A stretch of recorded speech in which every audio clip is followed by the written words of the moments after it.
ஃப்ரெண்ட்ஷிப்ன்றது மிகவும் பவர்ஃபுல்லான விஷயம். இதால ஆக்கவும் இயலும், அழிக்கவும் இயலும். நண்பர்கள் 2 பேர் சேர்ந்து இலங்கையில இப்ப ஃபேமஸ் ஆகவும் எல்லாருக்குமே தெரிஞ்ச ஒரு பிசினஸ் சாம்ராஜ்யத்தை உருவாக்குன வரலாறு தான் உங்களோட பகிர்ந்து கொள்ள போறேன். சுப்பிரமணியம் சின்னத்தம்பி, மகாதேவன் ராஜேந்திரன், இவங்க 2 பேரும் நல்ல ஃப்ரெண்ட்ஸா இருக்கிறாங்க. யாழ்ப்பாணத்துல இருந்து கொழும்புக்கு வராங்க.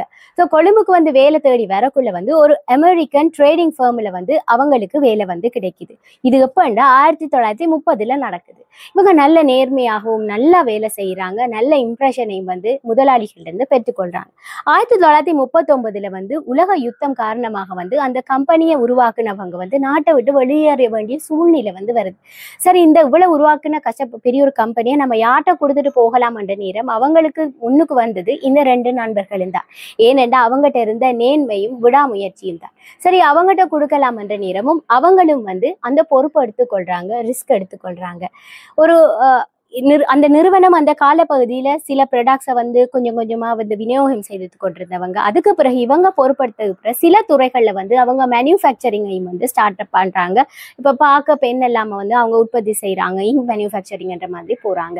2 கம்பெனியாக பிரிச்சு அவங்க வேறுபட்ட உற்பத்திகளை வந்து அவங்க செய்து கொண்டு வராங்க. ஒரு கட்டத்துக்கு பிறகு நல்ல வளர்ச்சி அடைந்த பிறகு அவங்க வந்து மகாராஜா டிஸ்ட்ரிபியூட்டர் என்ற ஒரு கம்பெனியையும் வந்து அவங்க அடிஷனலா வந்து ஸ்டார்ட் பண்றாங்க.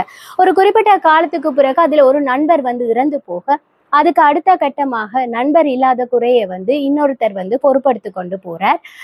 அதுக்கு பிறகு அவர் வந்து அடுத்தடுத்த கட்டம் அந்த கம்பெனி வந்து நகர்வடைகிறதுக்கு வந்து முக்கியமான பங்கு வந்து வகிக்கிறார். ஸோ அவர் தான் வந்து இலங்கையில வந்து பிவிசி என்ற வந்து ஒரு இண்டஸ்ட்ரியையும் வந்து எஸ்லோன் என்ற பிராண்டையும் வந்து கொண்டு வரதுக்கு அரும்பாடுபட்டவராக இருக்கிறார். அவர் அடுத்தடுத்த கட்டமாக வந்து சில குளோபல் பிராண்ட்ஸ் இன்டர்நேஷனலா வேலை செய்து அந்த பிராண்ட்ஸை இலங்கைக்கு கொண்டு வந்து டிஸ்ட்ரிபியூஷன் பண்ணதும் இல்லாம பியூட்டி காஸ்மெட்டிக் என்ற ப்ராடக்ட்ஸையும் வந்து அவர் வந்து மேனுஃபேக்சர் பண்றதுக்கு காரணமாக இருக்கிறார். ஒரு குறிப்பிட்ட காலத்துக்கு பிறகு அவருக்கும் வயது போகும் தானே. அதுக்கு பிறகு வந்து அவர் வந்து ரிட்டையர் பண்றார். அவர் 2 மகன்களுமே வந்து பொறுப்படுத்திக் கொள்றாங்க. அவங்க வந்து அடுத்த கட்டமே வந்து இந்த நம்ம கேபிட்டல் மகாராஜா நிறுவனம் வாரதுக்கு வந்து அவங்களோட முயற்சிகளை கொண்டு வராங்க. கேபிட்டல் மகாராஜா நிறுவனம்ன்றது உங்களுக்கு நன்றாகவே தெரியும். அவங்க டெலிகம்யூனிகேஷன்ன்றது மட்டும் இல்லாம ஃபான்டெரா, பெப்சி, இப்படி பல ஒரு ட்ரேட்மார்க்ஸ் பிராண்ட் நேம சொன்னா அதுல வந்து மகாராஜாவோட கண்ட்ரிபியூஷன் என்று பெரிய அளவுல இருக்கு. ஸோ ரிஸ்க்ன்றது நாம எடுக்கத்தான் வேண்டும். சில நேரங்கள்ல நமக்கு வந்து நிரம்ப ஆப்பர்ச்சுனிட்டிஸ் கிடைக்கும்.